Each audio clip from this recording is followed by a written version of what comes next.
Assalamualaikum warahmatullahi wabarakatuh. Alhamdulillahilladzi ahyana ba'dama amatana wa ilaihin nusyur. Ashhadu an la ilaha illallah wahdahu la syarikalah. Wa ashhadu anna Muhammadan abduhu wa rasuluh sallallahu alaihi wasallam. Allahumma salli wa sallim ala alihi wa ashabihi ajma'in. Amma ba'du.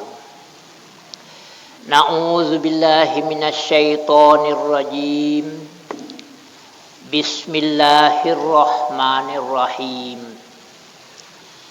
Qad aflahal mu'minun allazina hum fi salatihim khashi'un wallazina hum 'anil lagwi mu'ridun wallazina hum lizzakati fa'ilun wallazina hum li furujihim hafizun illa ala azwajihim aw ma malakat aymanuhum fa innahum ghairu malumin. Faman ibtagha wara'a dzalika fa ulaika humul adun wallazina hum li amanatihim wa ahdihim ra'un wallazina hum ala sholawatihim yuhafizun. Ulaika humul warisun allazina yarisunal firdaus hum fiha khalidun. Shadaqallahul azim.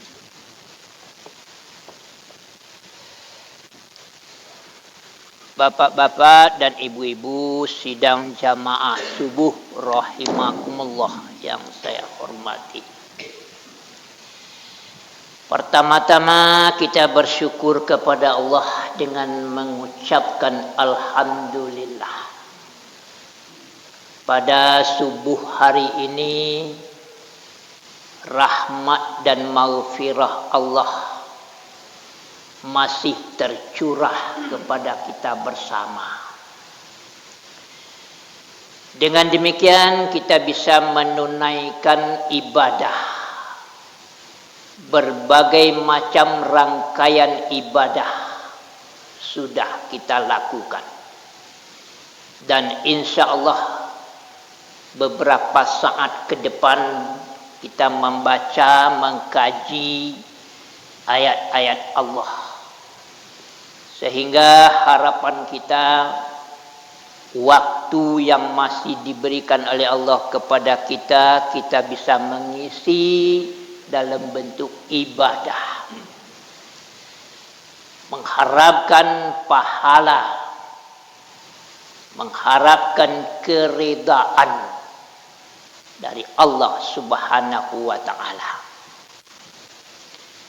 Kemudian salawat dan salam Allahumma salli ala Muhammad wa ala ali Muhammad, semoga Allah sampaikan untuk Nabi kita Nabi Muhammad sallallahu alaihi wasallam.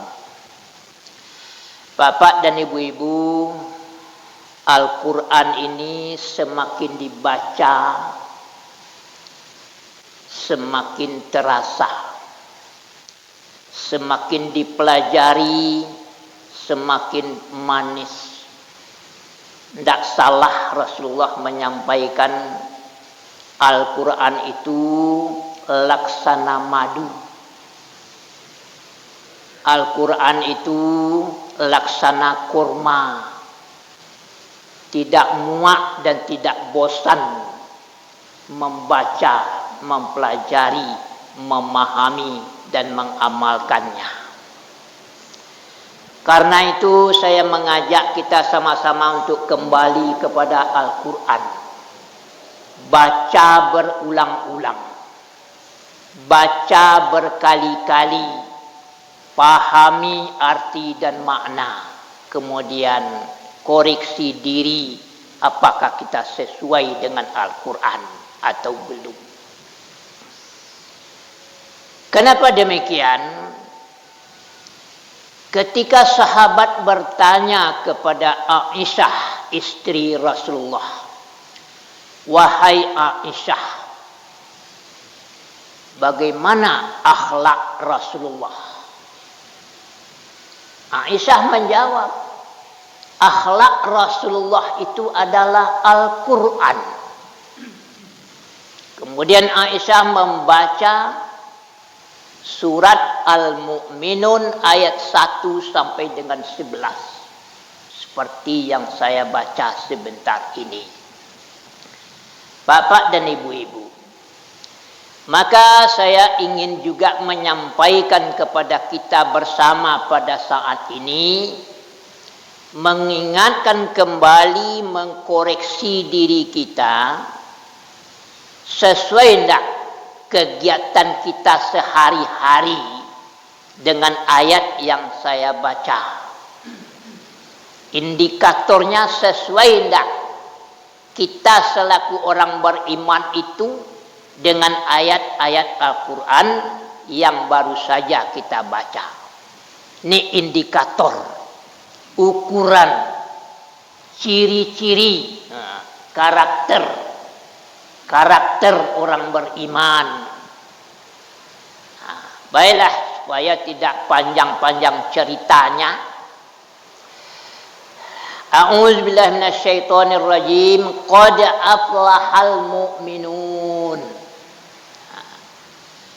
Qad, sesungguhnya, aflaha, beruntung, sukses, berhasil, menang orang-orang mukmin itu.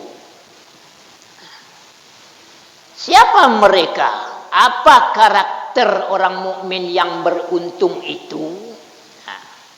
Bagaimana sikap hidupnya? Bagaimana akhlaknya ketika hidup di dunia? Bagaimana cara ibadahnya? Bagaimana tren hidupnya? Bagaimana gaya hidupnya? Pertemuan kita hari ini surat Mu'minun ayat 1 sampai 11 insyaallah kita tuntaskan dengan sederhana. Orang mukmin yang beruntung itu yang pertama karakternya adalah alladzina hum fi sholatihim khashi'un. Ketika mereka mengerjakan, melaksanakan sholat, mereka berusaha sholatnya itu khusyuk. Saya tidak muak-muak dan tidak bosan-bosan mengkaji khusyuk itu. Persoalannya sungguh berat kita hadapi perjuangan dalam sholat. Tidak bisa kita sholat hanya dengan mengerjakan taga, ruku, sujud, baca-bacaannya. Kalau hati dan ingatan serta perasaan melawang-lawang, menerawang.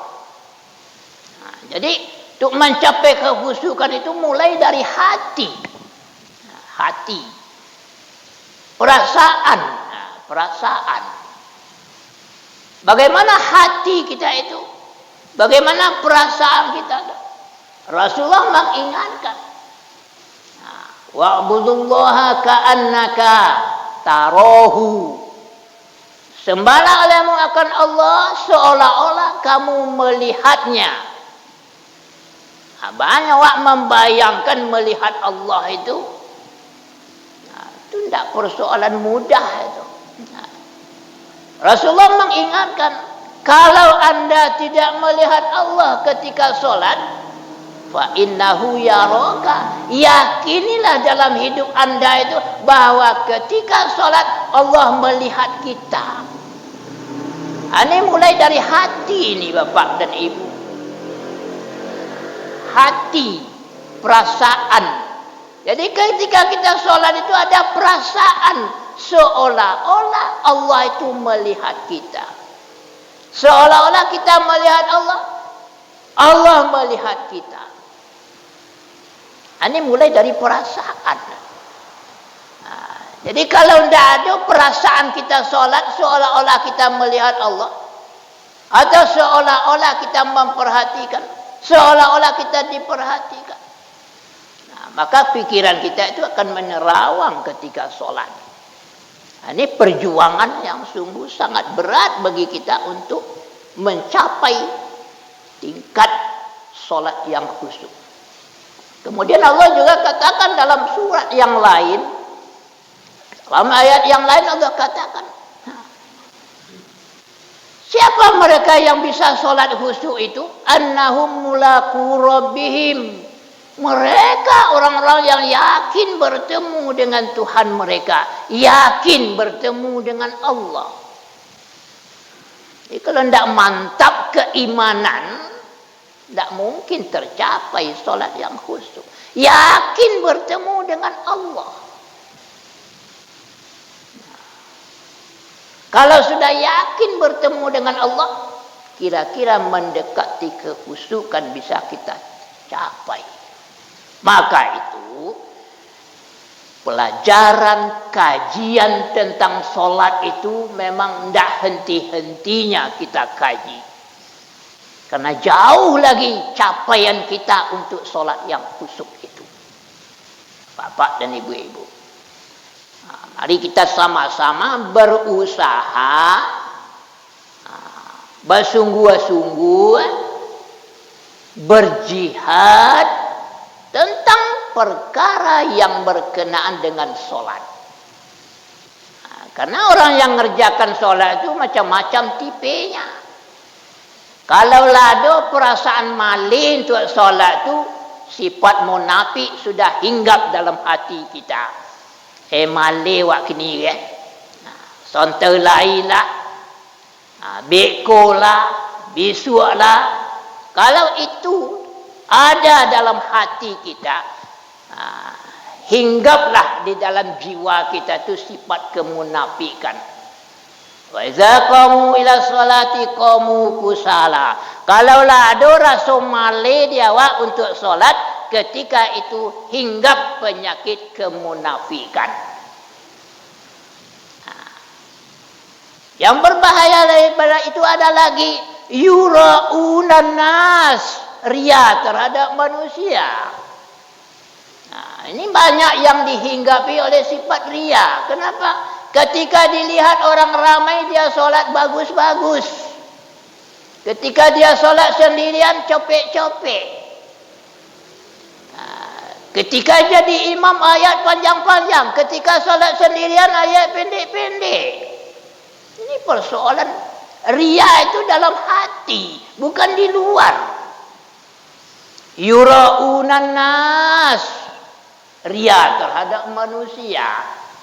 Ini perlu kita jaga dan kita pelihara. Jangan sampai hinggap dalam hati kita itu dalam beribadah ria. Jangan terbayang pujian manusia. Yang kita harapkan adalah ridha Allah.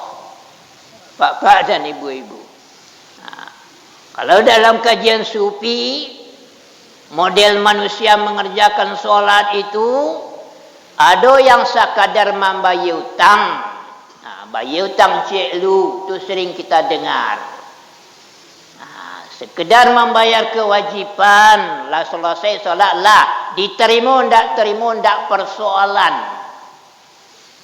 Makanya ada orang yang selesai solat itu tidak berdoa, tidak istighfar.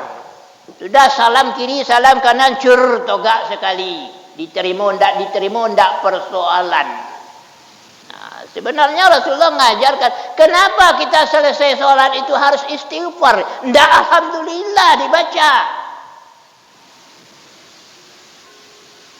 Kalau sudah makan, alhamdulillah. Selesai solat Rasulullah mengajarkan istighfar. Ba'da itu, di dalam solat kita yang kita kerjakan belum tentu diterima oleh Allah. Belum tentu solat kita itu sempurna menurut Allah. Belum tentu solat kita khusyuk menurut Allah. Maka kita selesai solat, astaghfirullah. Kalau sudah makan, alhamdulillah. Bapak dan ibu-ibu. Kemudian solat yang kita kerjakan sampai hendaknya mencapai tingkat kerinduan kepada Allah. Rindu kita cakap-cakap dengan Allah dalam solat. Bacaan yang kita baca itu mendekatkan perasaan kita kepada Allah. Allahu Akbar. Mulai dari takbiratul ihram itu perasaan kita sudah berada di hadapan Allah. Bapak dan ibu-ibu. Sehingga rindu untuk solat. Rindu cakap-cakap dengan Allah. Rindu curhat dengan Allah. Rindu komunikasi dengan Allah. Hadirin rahimakumullah. Itu ciri pertama orang beriman yang beruntung itu. Jadi jangan sampai kita sembarangan mengerjakan solat itu. Innaha lakabiratun. Solat itu persoalannya besar, berat. Jadi jangan sampai kita memandang enteng. Alah kau jono lah ni. Tidak begitu. Nah, bapak dan ibu-ibu. Jadi kita berusaha dengan sungguh-sungguh solat itu supaya mencapai tingkat kekhusyukan.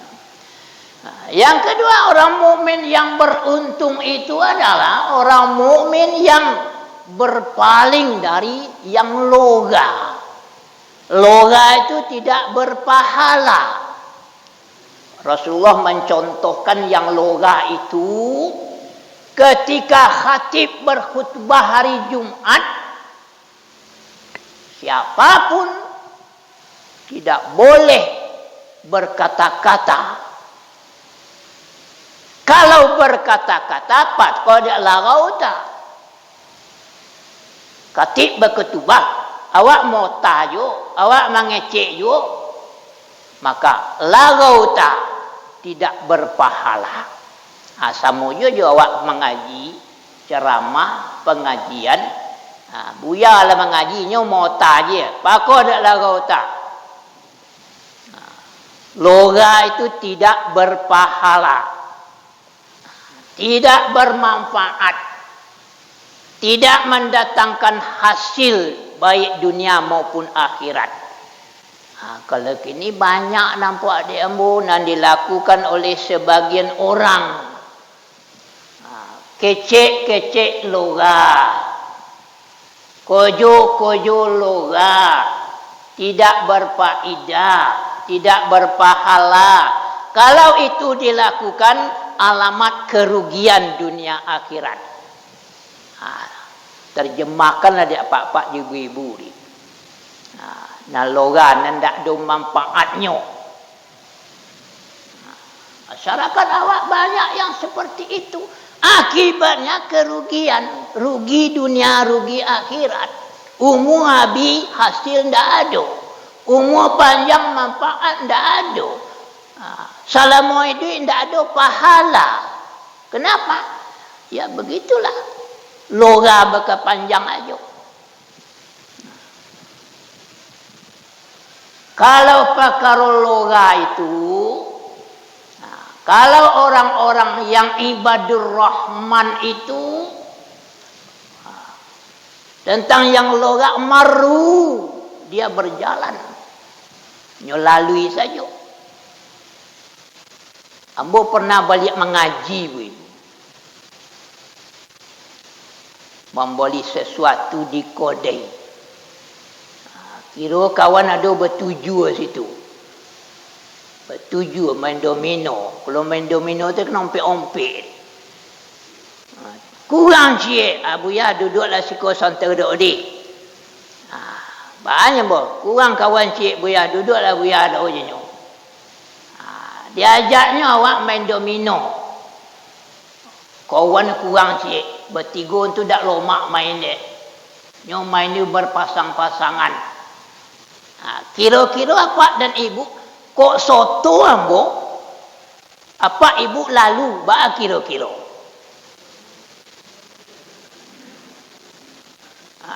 Tu apa je ibu jual menilai dia. Mu'ridun, kita harus berpaling dari itu. Yang soto lu awak. Nanti buang lagi itu. Tidak ada pahalanya, tidak ada manfaatnya, tidak ada untungnya. Orang mukmin itu kalau duduk sama dia duduk ubi. Sambil duduknya berisi jo, dapat pahala jo. Zikirnya, baca ayatnya, tasbihnya. Atau amar ma'rufnya, kajiannya kalau duduk. Duduk berdua, bertiga, ngajinya. Tanya bertanyanya. Tidak motar, apa boleh motar orang. Kalau motar orang tu habis amal kita. Lebih baik diam. Jadi mu'ridun itu perlu kita tinggalkan kalau kita mau mendapatkan keuntungan dunia dan akhirat. Banyak kecek, banyak tanya, banyak curito. Kasratus soal, itu banyak tanya. Itu tidak boleh banyak tanya oleh ibu-ibu. Tak boleh banyak kecek, banyak salah, banyak duto membawa seneroko. Nah, yu aja lah, nak kadi kecian. Nak kadi kojon betul loh. Ya, ada ndak manfaatnya untuk awak dunia akhirat? Kalau ndak ada, so tinggalkan kalau mau beruntung. Kau kalau di tasodi nak kaji banyak orang kembongi kampung tu.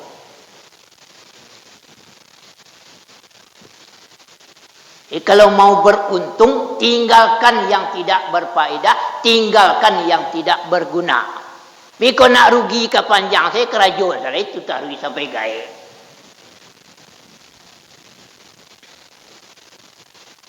Bapak dan ibu-ibu, nan ketiga orang mukmin yang beruntung itu kata Allah, lizakati fa'ilun. Bunda muak-muak menyampaikan persoalan iko ndak bayar zakat gini apa?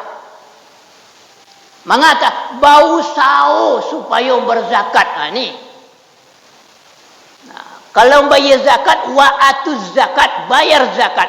Kalau kini orang mukmin yang beruntung itu lizakati fa'ilun, nyoba usaha supaya baannya bisa berzakat. Kira-kira malih ndak orang mukmin itu? Banyak duduk ndak orang mukmin itu? Banyak mota ndak orang mukmin itu? Ndak bisa seperti itu. Dia mulai dari berusaha itu berniat, ya Allah, ambo kasawa ya Allah, sampaikanlah rezeki ambo padi ambo sanisab ya Allah. Nyokarajon dengan sungguh-sungguh. Diolah tanah dengan sempurna, dicari bibit yang bagus, dipupuk dengan yang baik. Li zakati fa'ilun, dia berzakat itu dia usahakan.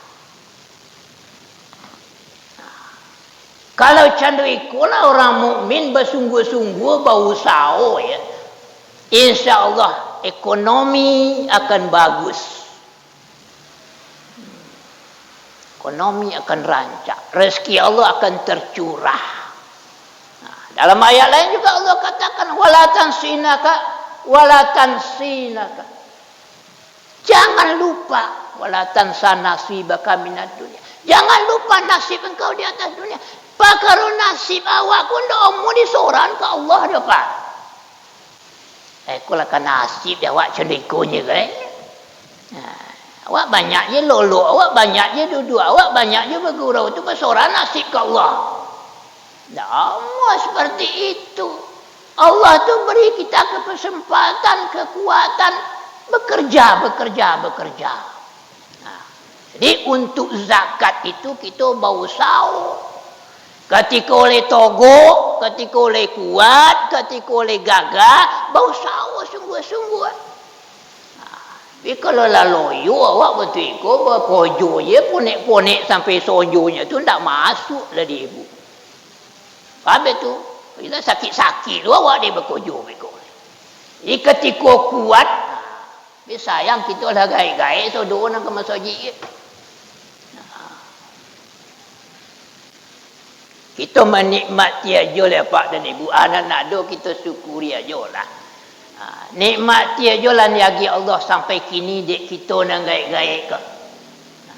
Tapi maksudnya orang-orang beriman yang kuat itu dicintai oleh Allah. Orang beriman yang kuat itu bekerjalah supaya nasib di dunia itu berubah.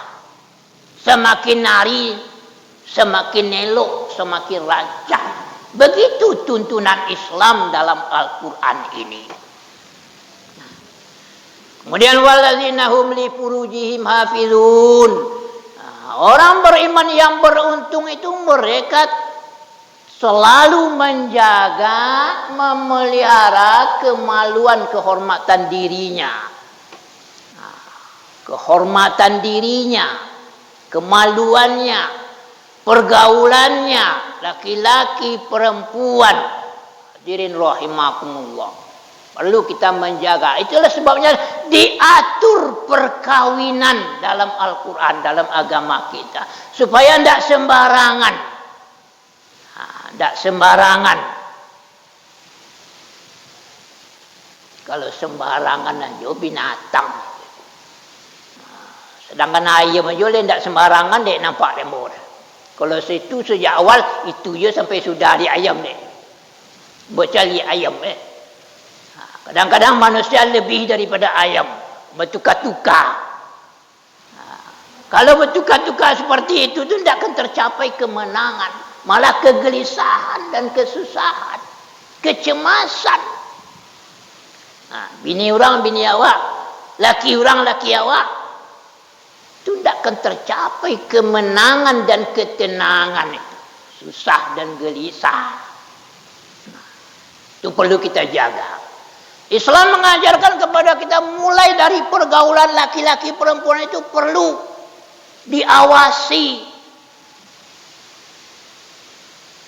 Menutup aurat. Ini dalam rangka menjaga. Jangan sampai terjadi perzinaan. Perkosaan. Ibu-ibu kalau keluar rumah tutup aurat, jangan nampak kecuali muka dan telapak tangan. Malah yang ekstrim daripada itu pakai cadar. Tidak dilarang pakai cadar, boleh dalam rangka menjaga diri dari nampaknya muka di hadapan laki-laki yang bukan muhrim. Kenapa sampai di situ? Karena menjaga jangan sampai menimbulkan perbuatan zina. Perlu kita jaga dan kita pelihara. Kemudian Allah ingatkan dalam ayat berikutnya, walladzina hum li amanatihim wa ahdihim ra'un. Orang beriman yang beruntung itu selalu menjaga amanah. Amanah yang pertama dari Allah untuk kita manusia, yaitu amanah agama. Agama kok diturunkan oleh Allah untuk manusia. Karena manusia kok memang makhluk istimewa. Kalau tidak dia gitu tuntunan agama, bahaya. Lebih baik daripada binatang. Lalu, inni a'lamu, kata Allah. Ketika berdiskusi dengan malaikat dalam surga. Malah ta'lamun. Aku lebih tahu tentang kondisi manusia. Di muka bumi manusia itu bermacam-macam. Karena itu perlu agama. Amanah agama hanya diberikan oleh Allah kepada kita manusia. Bapak dan ibu-ibu. Kalau binatang tidak akan berubah sampai hari kiamat. Contoh. Kau makan rumput sampai hari kiamat rumput je ni kena dimakan je ni. Tapi kalau manusia tidak sodang dek nasi je dek. Kadang-kadang jawi pun dimakan Kalau kini jawi keroban dimakan aja orang bagi. Tak dogyang dah ibu, jawi. Kenapa? Manusia itu kalau tidak beragama lebih berbahaya, lebih kejam daripada binatang. Makanya perlu amanah agama itu diberikan kepada manusia. Hawa nafsu manusia itu berbeda daripada binatang. Kalau binatang naposu nanado di nyonya pak. Kalau di manusia hawa naposu. Induk dari segala naposu di dunia kok. Induk naposu yang diciptakan oleh Allah dihimpun kepada manusia. Manusia itu ada dua jenis, laki-laki dan perempuan. Kalau hawa itu banyak pada perempuan. Anda ibu-ibu, ya dek. Perempuan lebih besar hawanya daripada laki-laki. Itu namanya Nabi Adam dalam syurga, istrinya Hawa. Nah, dalam sejarah juga kita baca, kenapa Nabi Adam sampai makan buah kayu kuldi? Karena Hawa lebih dahulu didekati, lebih mantap dengan iblis. Berhasil iblis itu menggoda Hawa. Maka Hawa berbisiakan Nabi Adam, cuba julah sekitar uan. Jadi kalau kita baca kisah bapak-bapak dan ibu-ibu, Hawa perempuan lebih besar daripada Hawa laki-laki. Tapi jangan berang ibu kamu nak. Itu perlu ibu-ibu, wanita yang solehah itu membuat rumah tangga bahagia. Tapi kalau wanita yang coleh membuat rumah tangga sengsara. Amanah. Nah, yang kedua amanah sesama manusia. Amanah sesama manusia itu dalam kehidupan kita bermasyarakat, bernegara, berbangsa, berpemerintahan, bakorong, bakampung itu amanah sesama awak. Nah, perlu dijaga dan dipelihara. Nah, yang banyak terjadi menjolong dapat amanah gaso kayu boneng. Tapi setelah dapat amanah disia-siakan. Nah, inilah ciri orang yang munafik itu. Nah, hati-hati kita supaya kita jangan terjadi janji. Ko janji ko ye boneng dek kita. Murah berjanji. Boleh saat tersosak boneng.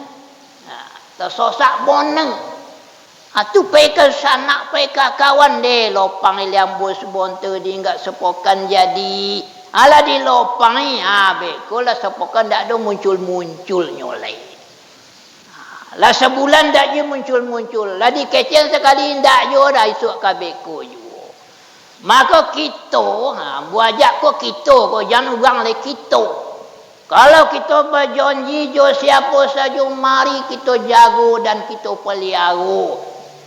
Makanya setiap janji itu diiringi dengan insya Allah. Insya Allah kalau Allah menghendaki. Kalau tidak ada halangan dari Allah. Tapi jangan sekedar insya Allah aja. Datang boleh semaka insya Allah. Hati di dalam berkata dia tidak kapoi dek. Itu berjawab je insya Allah sekejap. Jangan canda itu. Dari hati kita mengucapkan insya Allah itu dari hati. Tak sekedar penjuk tanya je. Jangan kita anamoti. Seolah Allah hendak melihat hati awak. Allah itu melihat hati kita. Maka dari hati yang dalam itu ucapkanlah insya Allah. Dari hati yang dalam itu insya Allah. Insya Allah. Nah, kemudian terakhir. Penghabisan dari ciri-ciri karakter orang mukmin yang beruntung. Walladzina hum 'ala sholawatihim yuhafizun. Mereka itu tentang solat mereka selalu mereka menjaga, memelihara. Yo dipelihara solat itu ibu-ibu. Apunya waktu dipelihara, solat itu dipelihara waktunya. Jangan disia-siakan, jangan di ujung-ujung waktu awak solat.